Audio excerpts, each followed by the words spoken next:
साथ में राष्ट्रपति हैं। सिंबल को स्थापित किया जाएगा सदन के भीतर। भारतीय वैभवशाली लोकतंत्र का प्रतीक है ये सेंगोल।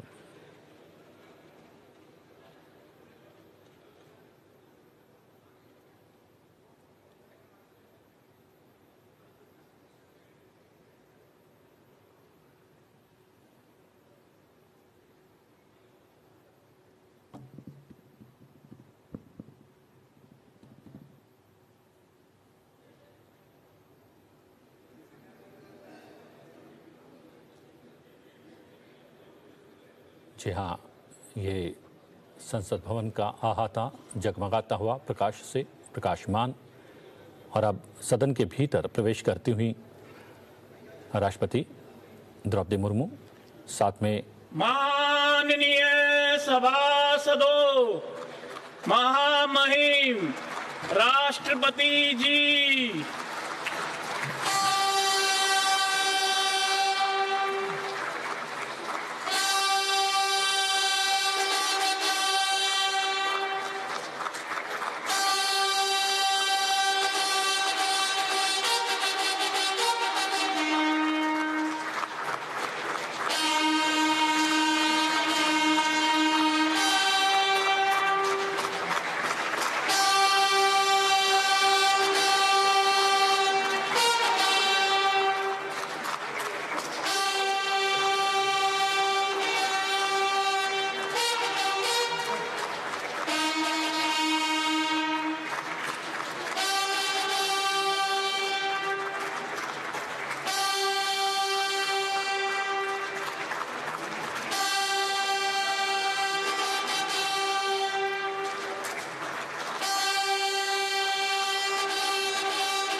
माननीय सदस्यगण, सभी का नमस्कार।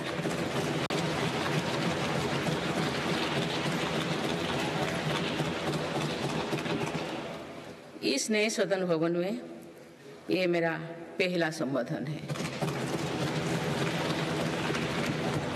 आज की अमृतकाल की शुरुआत में ये भव्य भवन बना है।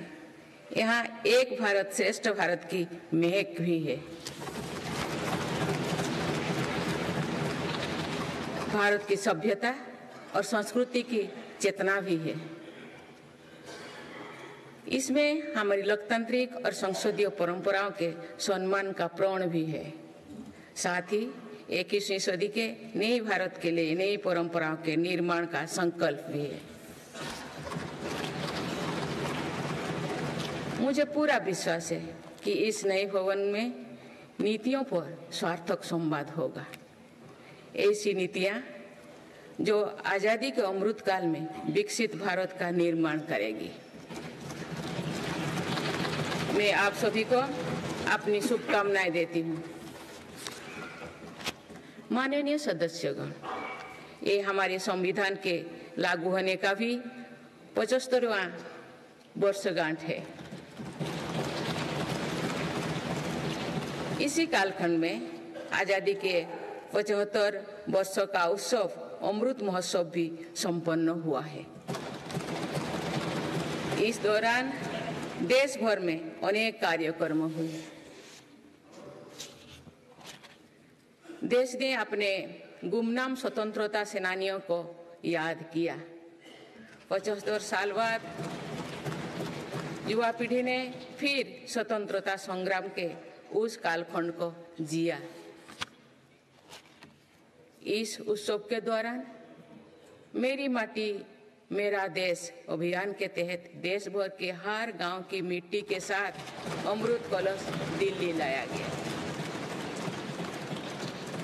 2 लाख से ज्यादा शिला फलकम स्थापित किए गए।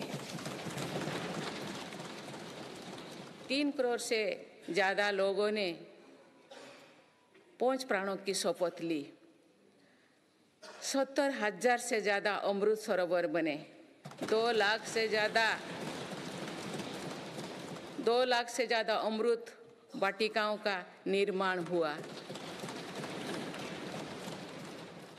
2 करोड़ से ज्यादा पेड़ पौधे लगाया गया। 16 करोड़ से ज्यादा लोगों ने तिरंगा के साथ सेल्फी अपलोड की। अमृत उत्सव के दौरान ही कर्तव्य पथ पर नेताजी सुभाष चंद्र बोस की प्रतिमा स्थापित की गई। राजधानी दिल्ली में देश के अब तक के सभी प्रधानमंत्रियों की समर्पित म्यूजियम खोला गया। शांति निकेतन और होयबला मंदिर वर्ल्ड हेरिटेज लिस्ट में शामिल हुई। साहिबजादों की याद में वीरवाल दिवस घोषित हुआ। भगवान बिरसा मुंडा के जन्म दिवस को जनजातीय गौरव दिवस घोषित किया गया। विभाजन की विभीषिका को याद करते हुए 14 अगस्त को विभाजन विभीषिका स्मृति दिवस घोषित किया गया। माननीय सदस्यगण, बीता वर्ष भारत के लिए ऐतिहासिक उपलब्धियों से भरा रहा है। इस दौरान देशवासियों का गौरव बढ़ाने वाले अनेक पल आए। दुनिया में गंभीर संकटों के बीच भारत सबसे तेजी से विकसित होती बड़ी अर्थव्यवस्था बना। लगातार 2 क्वार्टर से भारत की विकास दर 7.5% से ऊपर रही है।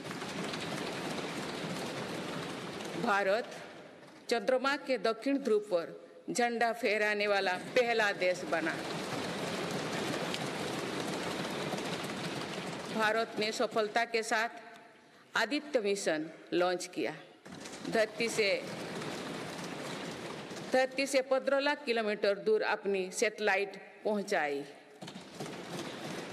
ऐतिहासिक G20 सम्मेलन के सफलता ने पूरे विश्व में भारत की भूमिका को सशक्त किया। भारत ने एशियाई खेलों में पहली बार 100 से अधिक मेडल जीते। पारा एशियाई खेलों में भी 100 से अधिक मेडल जीते। भारत को अपना सबसे बड़ा समुद्री पुल अटल सेतु मिला। भारत को अपनी पहली नमो भारत ट्रेन तथा पहली अमृत भारत ट्रेन मिली। भारत दुनिया से सबसे तेजी से 5G रोल आउट करने वाला देश बना। भारतीय एयरलाइंस कंपनी ने दुनिया की सबसे बड़ी एयरक्राफ्ट डील की। पिछले साल ही मेरी सरकार ने मिशन मोड में लाखों युवाओं की सरकारी नौकरी दी है।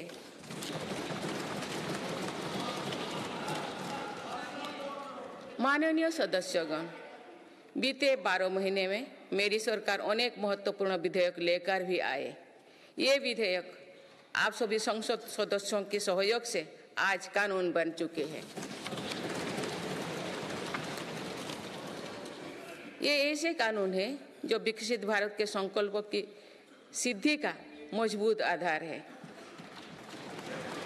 तीन दशक बाद नारी शक्ति बंधन अधिनियम पारित करने के लिए मैं आपकी सराहना करती हूँ।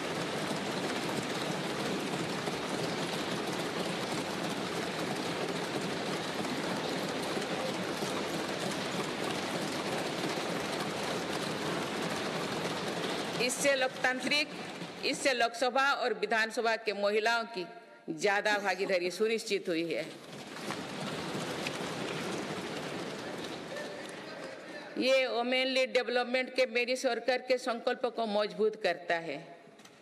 रिफॉर्म, परफॉर्म और ट्रांसफॉर्म के अपने कमिटमेंट को मेरी सरकार ने लगातार जारी रखा है। गुलामी के कालखंड में प्रेरित क्रिमिनल जस्टिस सिस्टम अब इतिहास हो गया है। आप दंड को नहीं अपितु न्याय को प्राथमिकता है। न्याय सर्वोपरि के सिद्धांतों पर नई न्याय संहिता देश को मिली है।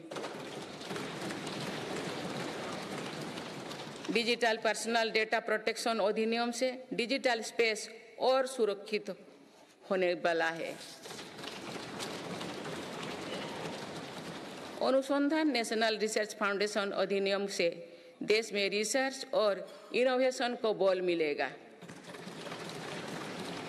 जम्मू और कश्मीर आरक्षण कानून से वहां भी जनजातीय समुदाय को प्रतिनिधित्व का अधिकार मिलेगा। इस दौरान सेंट्रल यूनिवर्सिटी कानून में भी संशोधन किया गया। इससे तेलंगाना में सरोक्का सेंट्रल ट्राइबल यूनिवर्सिटी बनने का रास्ता सुगम हुआ। पिछले वर्ष 76 अन्य पुराने कानून को भी हटाया गया है। मेरी सरकार परीक्षाओं में होने वाली गड़बड़ी को लेकर युवाओं की चिंता से अवगत है। इसीलिए ऐसे गलत तरीके को सख्ती के लिए नया कानून बनाने का निर्णय लिया है। माननीय सदस्यगण, कोई भी राष्ट्र तेज गति से तभी आगे बढ़ सकता है जब वो पुराने चुनौतियों का परास्त करते हुए अपने ज्यादा से ज्यादा ऊर्जा भविष्य निर्माण में लगाए। पिछले 10 वर्षों में भारत ने राष्ट्र हित में ऐसे अनेक कार्यों को पूरा होते हुए देखा है जिनका इंतजार देश के लोगों को दशकों से था। राम मंदिर के निर्माण की आकांक्षा सदियों से थी, आज ये सोच हो चुका है।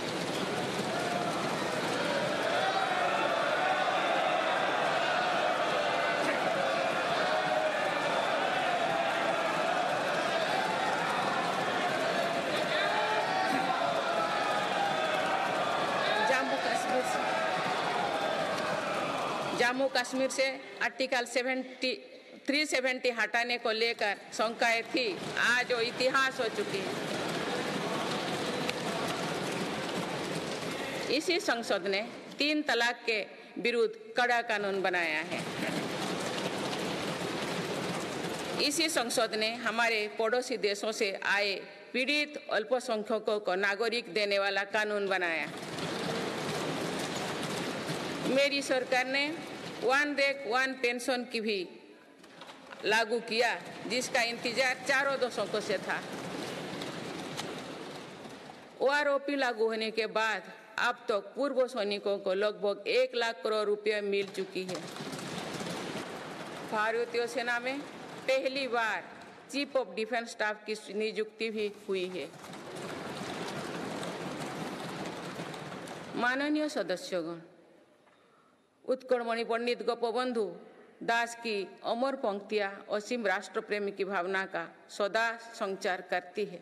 उन्होंने कहा था, मिशु मोर देह ए देश माटी रे, देशवासी चाली जानतु पिठी रे, देशर स्वराज्य पथे जेते गाड़, उरु तोही गड़ी मोर मांस हाड़। अर्थात मेरा शरीर इस देह की माटी के साथ मिल जाए, देशवासी मेरी पीठ पर से चलते चल जाए, देश के स्वराज पथ में जितनी भी खाइयां हैं वे मेरी हाड़ मांग से फट जाए।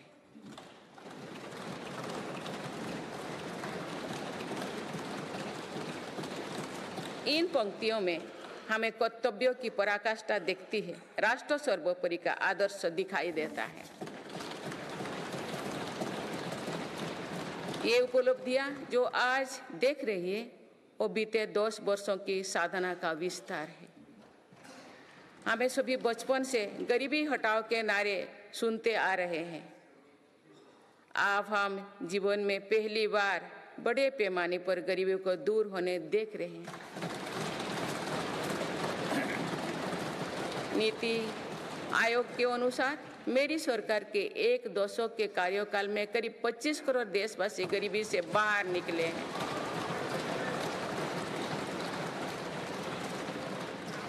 यह है प्रत्येक गरीब में नया विश्वास जगाने वाली बात है।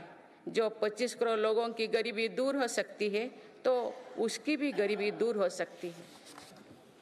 आज अर्थव्यवस्था के विभिन्न आयामों को देखें तो ये विश्वास बढ़ता है कि भारत सही दिशा में तथा सही निर्णय लेते हुए आगे बढ़ रही है। बीते 10 वर्षों में हमने भारत को फ्रेजाइल 5 से निकलकर टॉप 5 इकोनॉमीज में शामिल होते देखा है।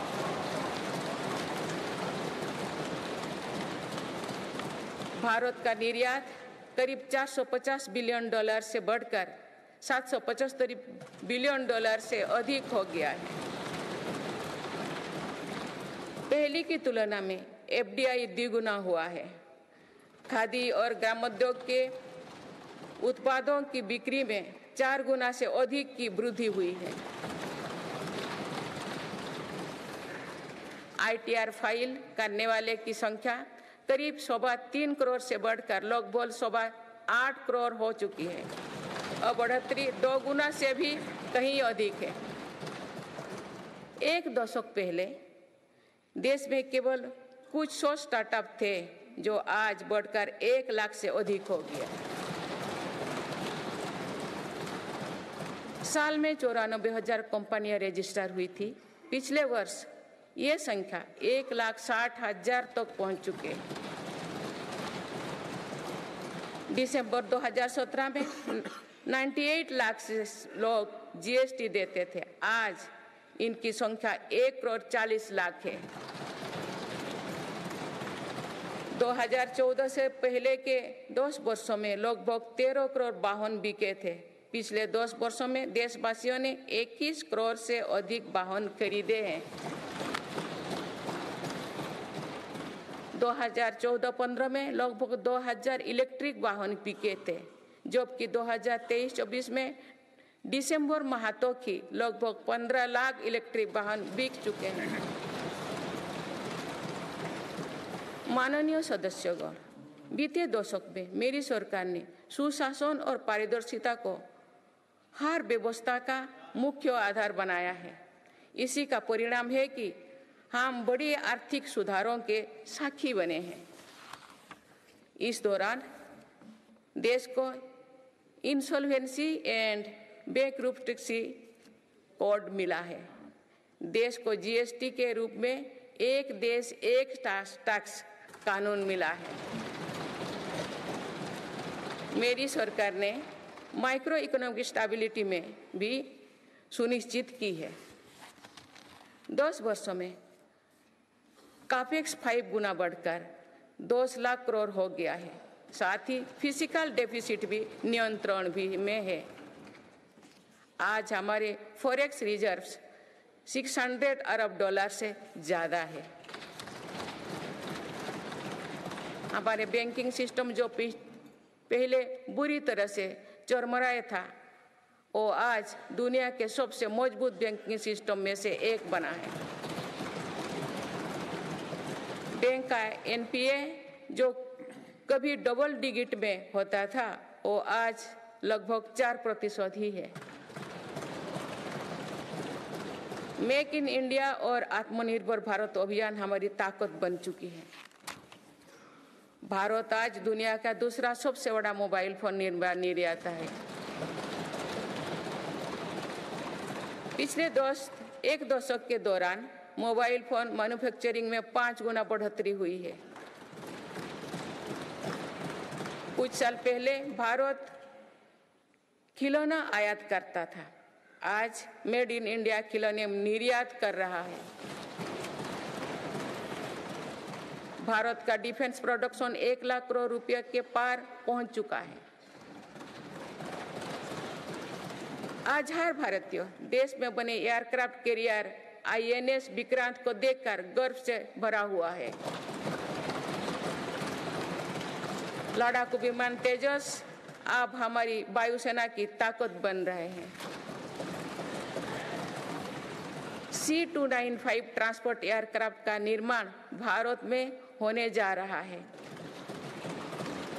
आधुनिक एयरक्राफ्ट इंजन भी भारत में बनाया जाएगा।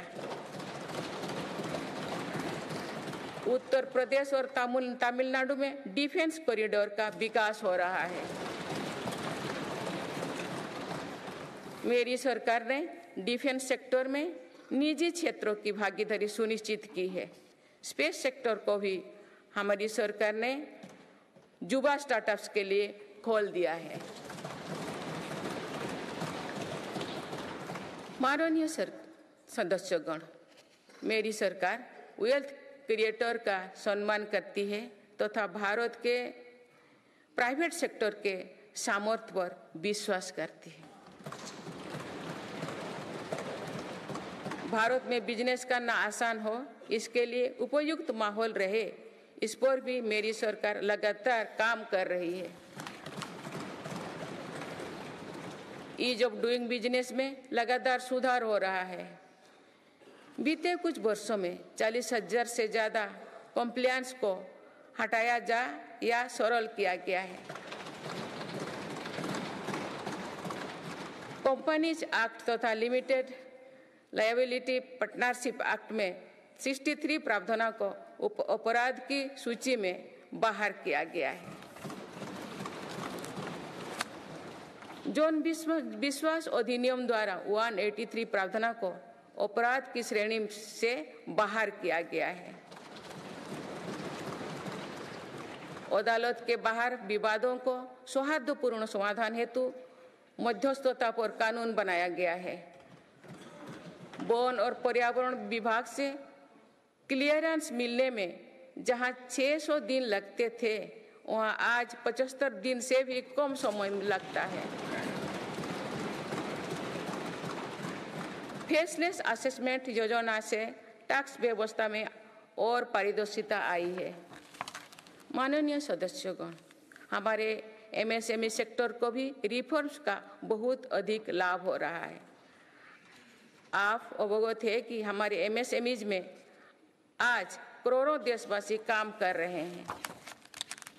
MSMEs और लघु उद्यमियों को सशक्त करने के लिए मेरी सरकार पूरी प्रतिबद्धता से काम कर रही है।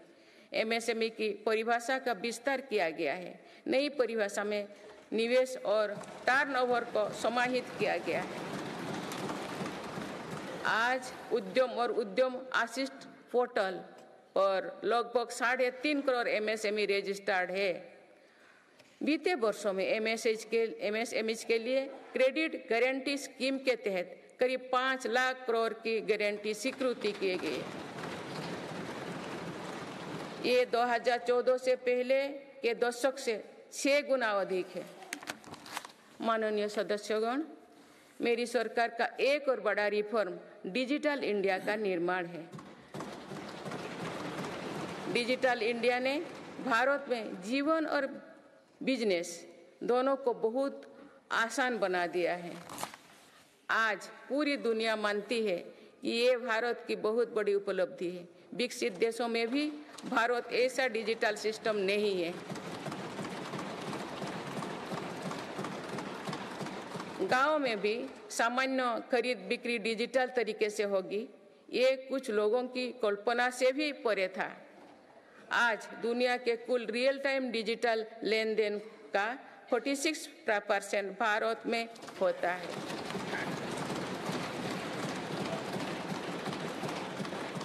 पिछले महीने यूपीआई से रिकॉर्ड 1200 करोड़ ट्रांजैक्शन हुई है। इसके तहत 18 लाख करोड़ रुपया का रिकॉर्ड लेन देन हुआ है। दुनिया के दूसरे देश भी आज यूपीआई से ट्रांजैक्शन की सुविधा दे रही है। डिजिटल इंडिया के कारण बैंकिंग आसान हुई है और लेन देन भी सरल हुआ है। जनधन आधार मोबाइल की त्रिशक्ति से भ्रष्टाचार पर लगाम लगने में मदद मिली है। मेरी सरकार अब तक 34 लाख करोड़ रुपया डीबीटी से ट्रांसफर कर चुके हैं। जनधन आधार मोबाइल के कारण करीब 10 करोड़ फर्जी लाभार्थी सिस्टम से बाहर किए गए हैं। इससे 3.25 लाख करोड़ रुपया गलत हाथों में जाने से बचे हैं। डिजी लॉकर की सुविधा भी जीवन को आसान बना रही है। इसमें अभी तक यूजर्स के 6 बिलियन से ज़्यादा डॉक्यूमेंट्स जारी हुई है। आयुष्मान भारत हेल्थ अकाउंट के तहत लगभग 53 करोड़ लोगों की डिजिटल हेल्थ आईडी बन चुकी है।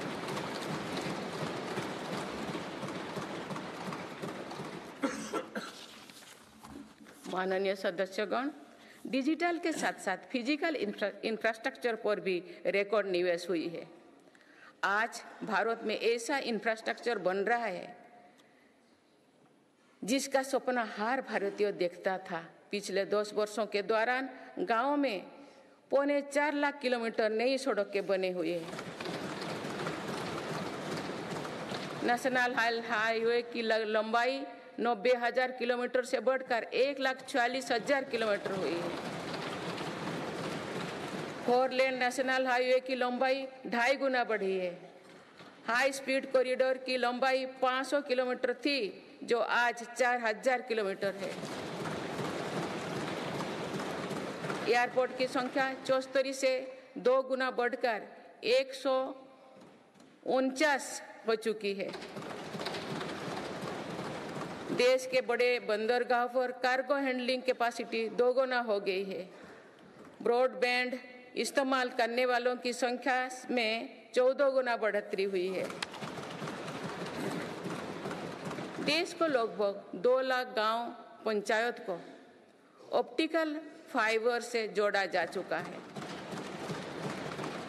4 लाख से अधिक कॉमन सर्विस सेंटर भी खुले हैं, जो रोजगार का बड़ा माध्यम बने हैं। देश में 10,000 किलोमीटर गैस पाइपलाइन भी बढ़ाई गई है। One nation one power grid से बिजली की व्यवस्था में सुधार हुआ है। One nation one gas grid से गैस आधारित अर्थव्यवस्था को बल मिल रहा है। सिर्फ 5 शहरों तक सीमित मेट्रो की सुविधा आज 20 शहरों में है। 25,000 किलोमीटर से ज्यादा रेलवे ट्रैक बिछाई गई। ये कोई विकसित देश के कुल रेलवे ट्रैक की लंबाई से भी ज्यादा है। भारत रेलवे के 100% इलेक्ट्रिफिकेशन के बहुत निकट है। इस दौरान भारत में पहली बार सेमी हाई स्पीड ट्रेन शुरू हुई है। आज 39 से ज्यादा रोड्स पर वंदे भारत ट्रेन चल रही है।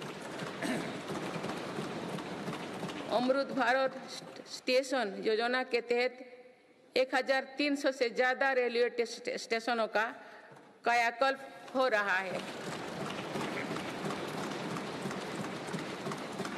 माननीय सदस्यगण, मेरी सरकार मानती है कि विकसित भारत की भव्य इमारत 4 मजबूत स्तंभों पर खड़ी होगी।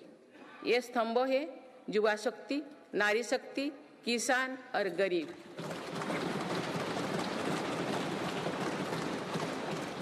देश के हर हिस्से, हर समाज में इन सभी की स्थिति और सपने एक जैसे ही हैं।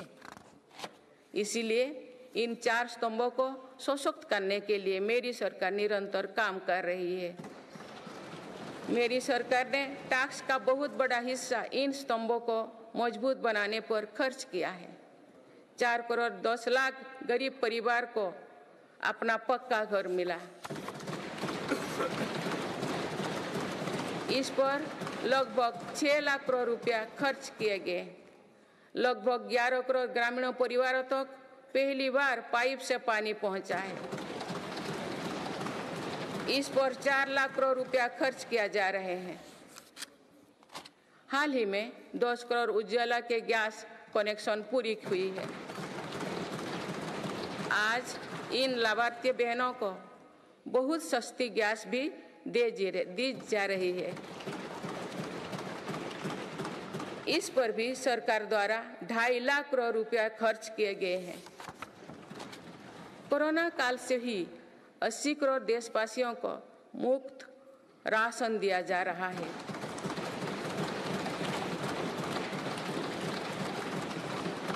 अब इसे आने वाले 5 वर्षों के लिए आगे बढ़ाया गया है। अब इस पर 11 लाख करोड़ रुपया और खर्च होने का अनुमान है। मेरी सरकार का प्रयास है कि हर योजना का तेजी से सैचुरेशन हो, कोई भी लाभार्थी वंचित ना रहे। इसके लिए 15 नवंबर से विकसित भारत संकल्प यात्रा चल रही है। अभी तक इस यात्रा से करीब 19 करोड़ देशवासी जुड़ चुके हैं। माननीय सदस्यगण, बीते वर्ष में विश्व ने 2 बड़े युद्ध देखे और कोरोना जैसे वैश्विक महामारी का सामना किया। ऐसे वैश्विक संकटों के बावजूद मेरी सरकार ने देश में महंगाई को काबू में रखा, सामान्य भारतीयों का बोझ नहीं बढ़ने दिया।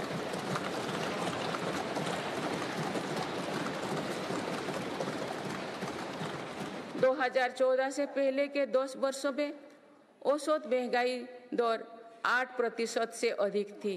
पिछले दशकों में औसत महंगाई दर 5% रही। मेरी सरकार का प्रयास रहा है कि सामान्य देशवासी की जेब में अधिक से अधिक बचत कैसे हो। पहले भारत में 2 लाख रुपये की आय पर टैक्स लग जाता था। आज भारत में 7 लाख रुपये तक की आय पर भी टैक्स नहीं लगता। टैक्स छूट और रिफॉर्म्स के कारण भारत के टैक्स पेयर्स को 2 साल में करीब 2.5 लाख करोड़ रुपया की बचत हुई है। आयुष्मान योजना के अलावा भी केंद्र सरकार विभिन्न हॉस्पिटल्स में मुफ्त इलाज की सुविधा देती है। इससे देश के नागरिकों के 3.5 लाख करोड़ रुपया खर्च होने से बचे हैं। जन औषधि केंद्रों की वजह से मरीजों के करीब 28,000 करोड़ रुपया खर्च होने से बचे हैं। कोरोनरी स्टेंट्स, घुटने के इम्प्लांट्स तथा कैंसर की दवाओं की कीमत भी कम की गई है। इससे मरीजों की हर वर्ष लगभग 27,000 करोड़ रुपया की बचत हो रही है। मेरी सरकार किडनी के मरीजों के लिए मुफ्त डायलिसिस का अभियान भी चला रही है। इसका लाभ प्रतिवर्ष 21 लाख से ज़्यादा मरीज उठा रहे हैं। इसके प्रतिवर्ष इन 1 लाख रुपया खर्च होने से बचे हैं। गरीबों को सस्ता राशन मिलता रहे, इसके लिए मेरी सरकार ने पिछले दशक में करीब 20 लाख करोड़ रुपया खर्च किए हैं। भारतीय रेल में यात्रा के लिए रेलवे प्रत्येक टिकट पर करीब 50% डिस्काउंट देते हैं। इससे गरीब और मध्यम वर्ग के यात्रियों को हर वर्ष 60,000 करोड़ रुपया की बचत होती है। गरीब और मध्यम वर्ग को कम कीमत पर हवाई टिकट मिल रहे हैं। उड़ान योजना के अंतर्गत गरीब और मध्यम वर्गों को हवाई टिकटों पर 3,000 करोड़ रुपया से ज्यादा की बचत हुई है।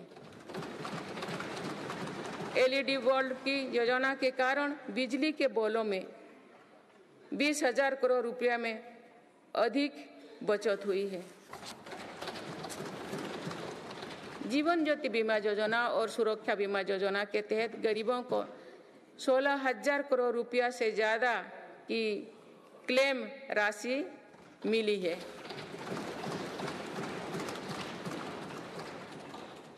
माननीय सदस्यगण, नारी शक्ति का सामर्थ्य बढ़ाने के लिए मेरी सरकार हर स्तर पर काम कर रही है। इस वर्ष की गणतंत्र दिवस परेड भी नारी शक्ति के लिए समर्पित थी।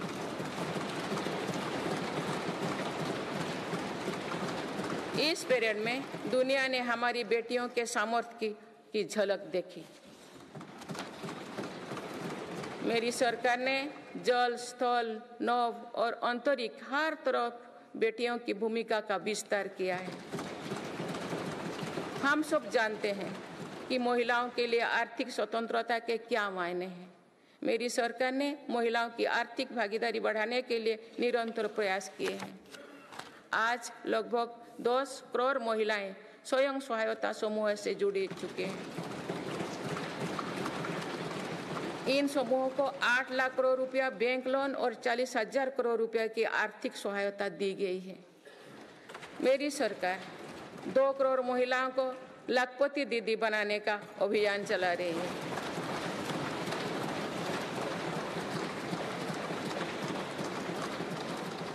नमो ड्रोन दीदी योजना के तहत समूहों को 15,000 ड्रोन उपलब्ध कराए जा रहे हैं। मातृत्व अवकाश 12 सप्ताह से बढ़ाकर 26 सप्ताह करने से देश की लाखों महिलाओं को बहुत मदद मिली है। मेरी सरकार ने महिलाओं की पहली बार सशस्त्र बलों में परमानेंट कमीशन दिया गया है। पहली बार सैनिक स्कूलों और राष्ट्रीय रक्षा अकादमी में महिला कैडेट्स के प्रवेश दिया गया है। आज महिलाएं फाइटर पायलट भी है और नौसेना के जहाज को भी पहली बार कमांड कर रहे हैं। मुद्रा योजना के तहत जो 40 करोड़ से ज्यादा लोन दिए गए हैं, उनमें करीब 31 करोड़ से ज्यादा लोन महिलाओं को मिली है। इस योजना से लाभ लेकर करोड़ों महिलाओं ने स्वरोजगार शुरू किए हैं। माननीय सदस्यगण, मेरी सरकार आज खेती को अधिक लाभकारी बनाने पर बल दे रही है। हमारा ये प्रयास है कि खेती में लागत कम हो और लाभ अधिक हो। मेरी सरकार ने पहली बार 10 करोड़ से अधिक छोटे किसानों को भी देश की कृषि नीति और योजना में प्रमुखता दी है। PM किसान सम्मान निधि के तहत अब तक 2,80,000 करोड़ रुपया किसानों को मिल चुके हैं।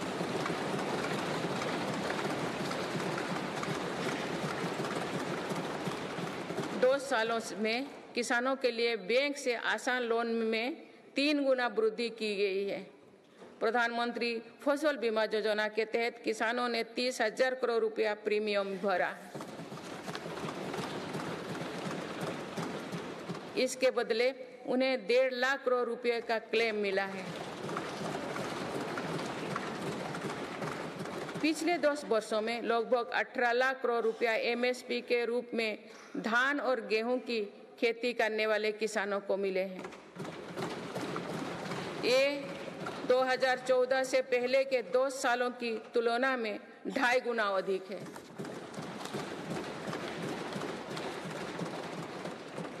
पहले तिलहन और दलहन फसलों की सरकारी खरीदी नहीं की बराबर थी। पिछले दशकों में तिलहन और दलहन की खेती करने वाले किसानों को एमएसपी के रूप में 1.25 लाख करोड़ रुपया मिले हैं।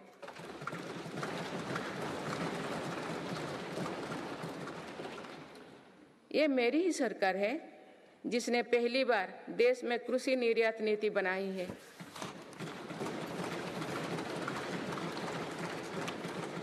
इससे एग्रीकल्चर एक्सपोर्ट 4 लाख करोड़ रुपया तक पहुंचा है।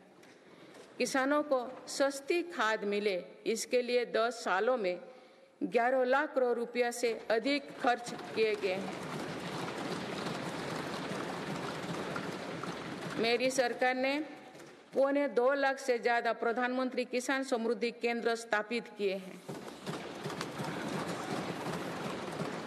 अभी तक लगभग 8,000 किसान उत्पादक संघ एफपीओ बनाए जा चुके हैं। मेरी सरकार कृषि में सहकारिता को बढ़ावा दे रहे हैं। इसके लिए देश में पहली बार सहकारिता मंत्रालय बनाया गया है। सरकारी क्षेत्र में दुनिया की सबसे बड़ी अनाज भंडारण योजना शुरू की गई है। जिन गांव में सहकारी समितियां नहीं है, वहां 2 लाख समितियां बनाई जा रही है। मत्स्य पालन क्षेत्र में 38,000 करोड़ रुपया से अधिक की योजनाएं चलाई जा रही है, जिसके कारण मत्स्य उत्पादन पिछले 2 साल में 95 लाख मीट्रिक टन से बढ़कर 175 लाख मीट्रिक टन यानी लगभग 2 गुना हो गया है। इनलैंड फिशरीज का उत्पादन 61 लाख मीट्रिक टन से बढ़कर 131 लाख मीट्रिक टन हो गया है। मत्स्य पालन क्षेत्र में निर्यात भी 30,000 करोड़ रुपया से बढ़कर 64,000 करोड़ रुपया तक यानी 2 गुनी से ज्यादा बढ़ा है। देश में पहली बार पशुपालकों और मछुआरों को किसान क्रेडिट कार्ड का लाभ दिया गया है। पिछले दशकों में प्रति व्यक्ति दूध उपलब्धता 40% बढ़ी है।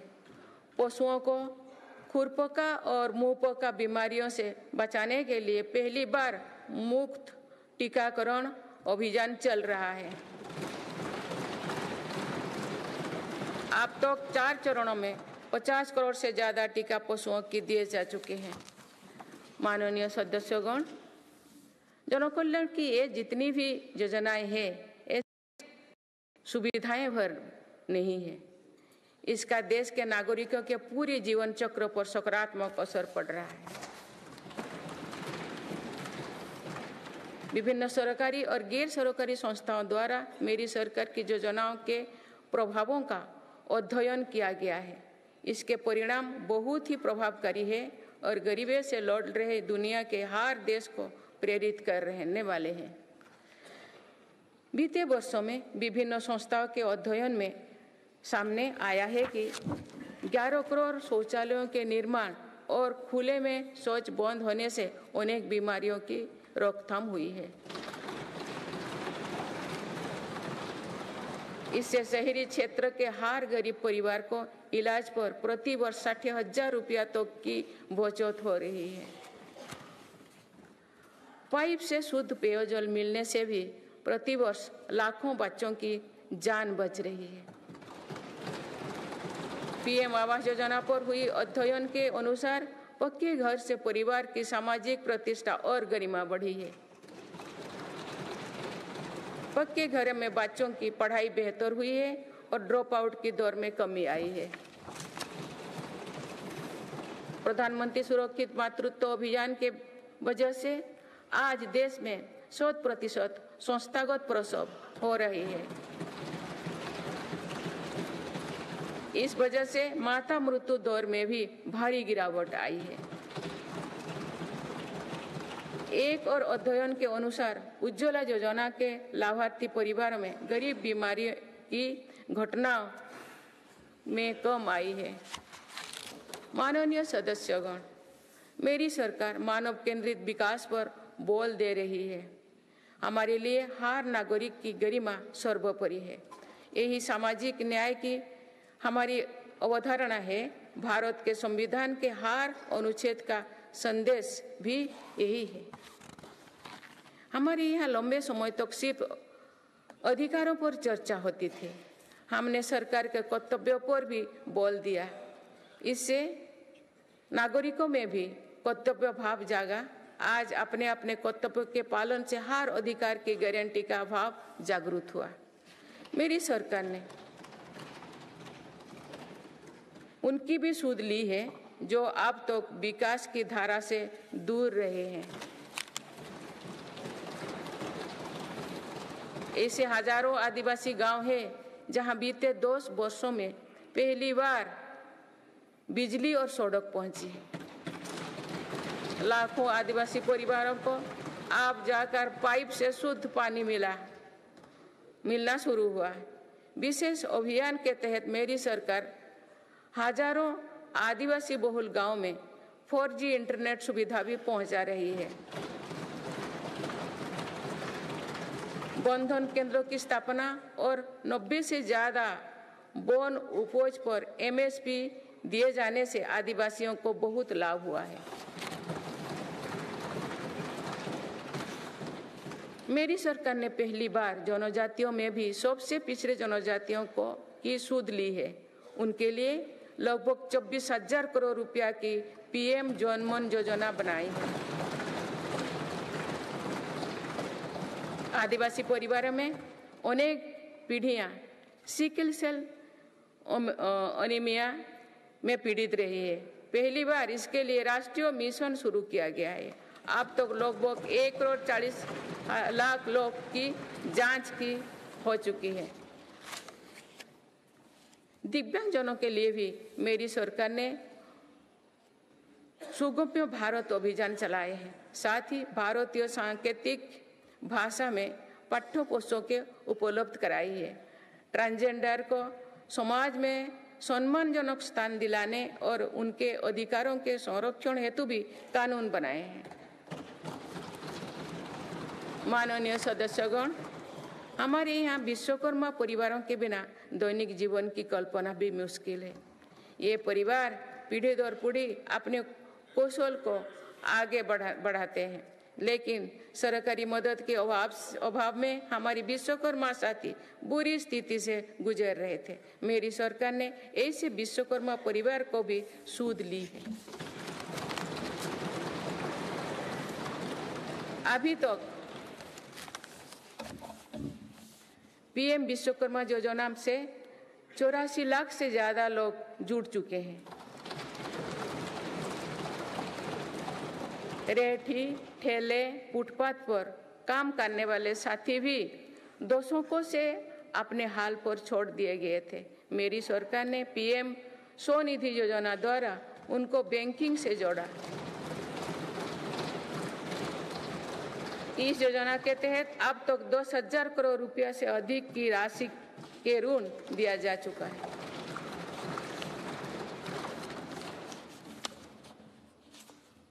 सरकार ने इन पर भरोसा करते हुए बिना कोलेटरल के ऋण दिया। इस भरोसे के मजबूत करते हुए अधिकांश लोगों ने ऋण भी वापस किया है, अगली किस्त का भी लाभ उठाया है।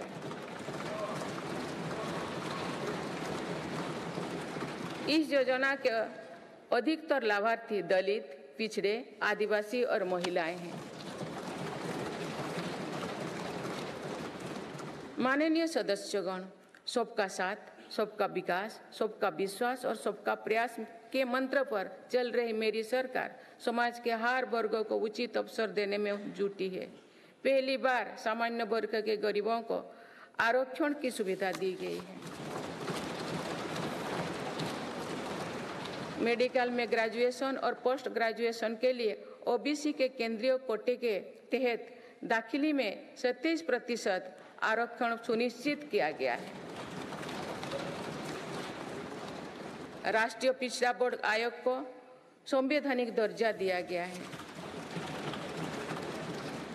मेरी सरकार ने बाबा साहेब आम्बेडकर से जुड़े 5 स्थानों को पंचतीर्थ के रूप में विकसित किया।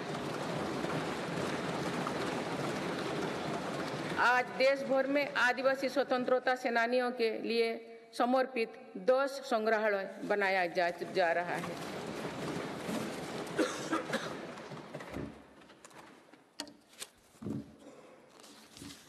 माननीय सदस्यगण, मेरी सरकार ने ऐसे क्षेत्रों की भी पहली बार विकास से जोड़ा है जो दशकों तक उपेक्षित रहे।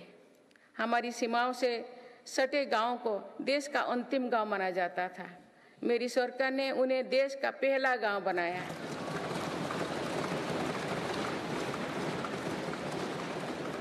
इन गांवों के विकास के लिए वाइब्रेंट विलेज प्रोग्राम शुरू किया है। अंडमान निकोबार और लक्षद्वीप जैसे हमारे दूर सुदूर के द्वीप समूह भी विकास से वंचित थे। मेरी सरकार ने इन द्वीपों में भी आधुनिक सुविधाओं का निर्माण किया। वहां सड़क, हवाई यातायात और तेज इंटरनेट की सुविधाएं पहुंचाई। कुछ सप्ताह पूर्व ही लक्षद्वीप को भी अंडर वाटर ऑप्टिकल फाइबर से जोड़ा गया है। इससे स्थानीय लोगों के साथ ही पर्यटकों को भी सुविधा होगी। मेरी सरकार द्वारा आकांक्षा जिला कार्यक्रम के तहत देश के 100 से अधिक जिलों में विकास का प्राथमिकता दी गई है। इस कार्यक्रम की सफलता को देखते हुए मेरी सरकार ने आकांक्षा ब्लॉक कार्यक्रम भी शुरू किया है। इससे देश के उन ब्लॉक्स में विकास पर विशेष जोर दिया जा रहा है जो पीछे छूट गए हैं। माननीय सदस्यगण, मेरी सरकार आज पूरी सीमा पर मॉडर्न इंफ्रास्ट्रक्चर बना रही है। एक काम बहुत पहले ही प्राथमिकता के आधार पर हो जाना चाहिए था। आतंकवाद हो या विस्तारवाद, हमारी सेनाएं आज जैसे को तैसा की नीति के साथ जवाब दे रही है।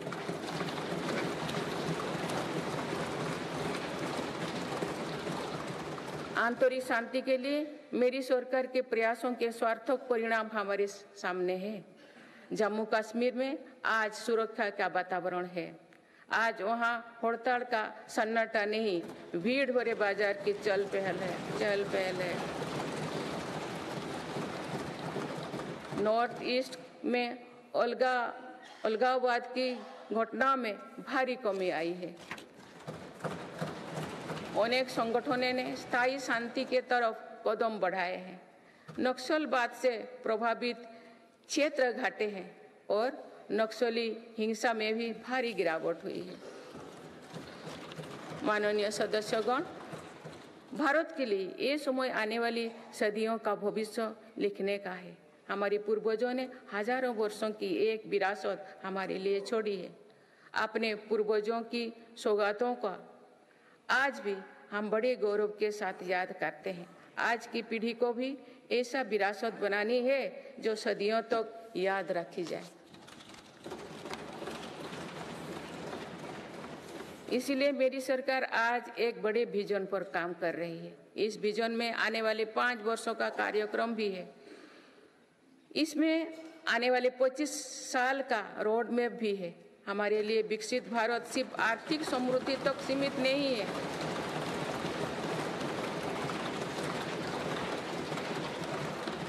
हमारे लिए विकास भारत सिर्फ आर्थिक समृद्धि तक सीमित नहीं है। हम सामाजिक, सांस्कृतिक और सामरिक ताकत को भी उतना ही महत्व देते हैं।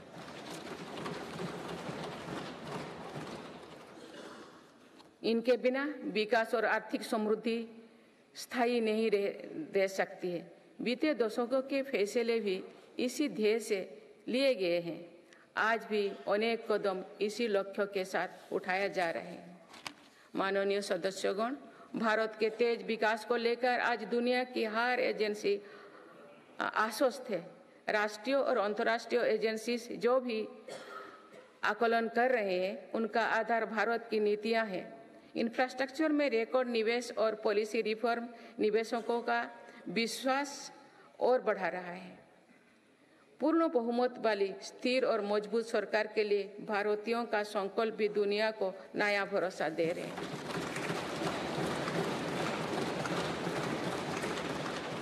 आज दुनिया को विश्वास है कि भारत ही ग्लोबल सप्लाई चेन को सशक्त कर सकता है। इसीलिए भारत भी आज इसके लिए बड़े कदम उठा रहे हैं।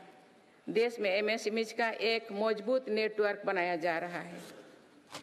मेरी सरकार ने 14 सेक्टर्स के लिए PLI योजनाएं शुरू किए हैं। इसके तहत अभी तक लगभग 9 लाख करोड़ रुपया का उत्पादन हो चुका है। इससे देश में रोजगार और स्वरोजगार के लाखों नए अवसर बने। PLI से इलेक्ट्रॉनिक्स, फार्मा, फूड प्रोसेसिंग और मेडिकल डिवाइस के सेक्टर में भी लाभ हो रहा है। मेडिकल डिवाइस से जुड़े दर्जनों प्रोजेक्ट्स में उत्पादन शुरू हो चुका है। मेरी सरकार ने देश में 3 बल्क ड्रग पार्क भी बनाए हैं। माननीय सदस्यगण, आज मेड इन इंडिया एक ग्लोबल ब्रांड बन चुका है। मेक इन इंडिया को लेकर आज दुनिया आकर्षित हो रही है। आत्मनिर्भर भारत के लक्ष्यों को दुनिया समझ रही है। आज दुनिया भर की कंपनियां भारत में नए सेक्टर्स को लेकर उत्साहित है। सेमीकंडक्टर सेक्टर में हो रहा निवेश इसका उदाहरण है। सेमीकंडक्टर सेक्टर से इलेक्ट्रॉनिक्स और ऑटोमोबाइल सेक्टर को भी बहुत लाभ होगा। मेरी सरकार आज ग्रीन मोबिलिटी को बहुत प्रोत्साहित दे रही है। बीते कुछ सालों में ही देश में लाखों इलेक्ट्रिक वाहनों का निर्माण हुआ है। अब तो हम भारत में ही बड़े हवाई जहाज की मैन्युफैक्चरिंग के लिए भी कदम बढ़ा चुके हैं। आने वाले समय में मैन्युफैक्चरिंग सेक्टर्स में करोड़ों नए रोजगारों का सृजन होगा। माननीय सदस्यगण, विश्व में आज ऐसे उत्पादों को विशेष मांग है जो पर्यावरण के अनुकूल है। इसलिए मेरी सरकार जीरो इफेक्ट जीरो डिफेक्ट पर बल दे रही है। आज ग्रीन एनर्जी पर हमारा बहुत फोकस है। 10 वर्षों में नॉन फॉसिल फ्यूल पर आधारित ऊर्जा क्षमता 81 गीगावाट से बढ़कर 188 गीगावाट हो चुके हैं। इस दौरान सोलर पावर कैपेसिटी में 26 गुना बढ़ोतरी हुई है। इसी तरह विंड पावर कैपेसिटी 2 गुनी हो चुकी है। रिन्यूएबल एनर्जी इंस्टॉल कैपेसिटी की दृष्टि से हम दुनिया में 4थे नंबर पर हैं। विंड पावर कैपेसिटी में भी हम 4थे नंबर पर हैं। सोलर पावर कैपेसिटी में हम 5वें नंबर पर हैं। भारत में 2030 तक अपनी स्थापित क्षमता का 50% नॉन फॉसिल फ्यूल में से भरा करने का लक्ष्य रखा है। बीते 10 वर्षों में 11 नए सोलर पार्क बन चुके हैं। 9 सोलर पार्क्स पर आज काम चल रहा है। कुछ दिन पहले ही घर की छत पर सोलर एनर्जी उपलब्ध कराने के लिए एक नई योजना घोषित की गई है।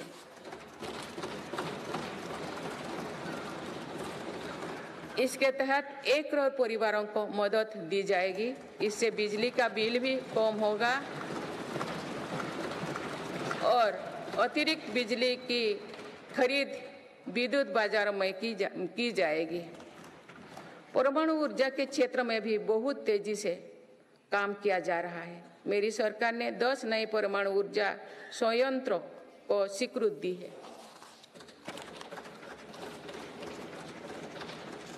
हाइड्रोजन एनर्जी के क्षेत्र में भी भारत तेज गति से आगे बढ़ रहा है। हम अभी तक लद्दाख और दमन दीव में 2 प्रोजेक्ट शुरू कर चुके हैं। मेरी सरकार ने इथेनॉल के क्षेत्र में अभूतपूर्व काम किया है। देश 12% इथेनॉल ब्लेंडिंग का लक्ष्य हासिल कर चुका है। बहुत ही जल्द 20% इथेनॉल ब्लेंडिंग का टारगेट भी पूरा होने वाला है। इससे हमारे किसानों की आय बढ़ेगी। अभी तक सरकारी कंपनियां 1 लाख करोड़ रुपया से ज़्यादा का इथेनॉल खरीद चुकी हैं। इन सारे प्रयासों से अपनी ऊर्जा जरूरतों के लिए विदेशों पर निर्भरता कम होगी। कुछ दिन पहले ही बंगाल की खाड़ी में एक नया ब्लॉक में तेल उत्पादन शुरू हुआ है। ये देश के लिए एक बड़ी सफलता है। माननीय सदस्यगण, धरती पर महत्वपूर्ण खनिजों की मात्रा सीमित है, इसीलिए मेरी सरकार सर्कुलर इकोनॉमी को प्रोत्साहित कर रही है। भारत की पहली व्हीकल स्क्रैपेज पॉलिसी का लक्ष्य भी है। गहरे समुद्रों में खनिजों की संभावनाओं को तलाशना भी जरूरी है। इसी लक्ष्य के साथ डीप ओशन मिशन शुरू किया है। इस मिशन में अपने समुद्री जनजीवन के बारे में हमारी समझ भी बेहतर होगी। भारत का समुद्रयान इस क्षेत्र में शोध कर रहा है। मेरी सरकार भारत को दुनिया की एक बड़ी स्पेस पावर बनाने में जुटे हैं। ये मानव जीवन को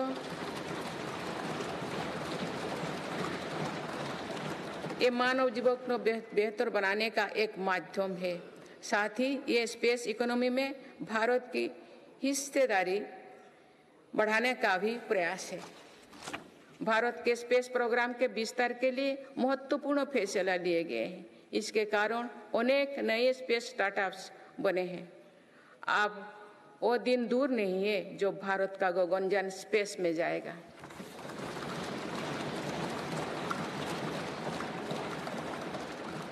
माननीय सदस्यगण, मेरी सरकार ने भारत को दुनिया के अग्रणी डिजिटल इकोनॉमीज में से एक बनाया है। इससे करोड़ों युवाओं को रोजगार मिला है। हमारा प्रयास है कि चौथी औद्योगिक क्रांति में भारत दुनिया में सबसे आगे रहे। मेरी सरकार आर्टिफिशियल इंटेलिजेंस मिशन पर काम कर रही है। ये भारत के युवाओं को नए अवसर देगा। ये नए स्टार्टअप्स के लिए संभावनाएं खोलेगा। इससे कृषि, स्वास्थ्य और शिक्षा के क्षेत्र में क्रांतिकारी बदलाव आएगी। मेरी सरकार ने नेशनल क्वांटम मिशन भी स्वीकृत किया है। क्वांटम कंप्यूटिंग नए दौर की डिजिटल व्यवस्था बनाएगा। इस क्षेत्र में भारत आगे रहे, इसके लिए काम शुरू हो चुके हैं। माननीय सदस्यगण, मेरी सरकार भारत की युवा शक्ति की शिक्षा और कौशल विकास के लिए निरंतर नए कदम उठा रही है। इसके लिए नई राष्ट्रीय शिक्षा नीति बनाई गई और उसे तेजी से लागू किया जा रहा है। राष्ट्रीय शिक्षा नीति में मातृभाषा और भारतीय भाषाओं में शिक्षा पर बल दिया गया है। इंजीनियरिंग, मेडिकल, कानून जैसे विषयों की पढ़ाई भारतीय भाषा में प्रारंभ कर दी गई है।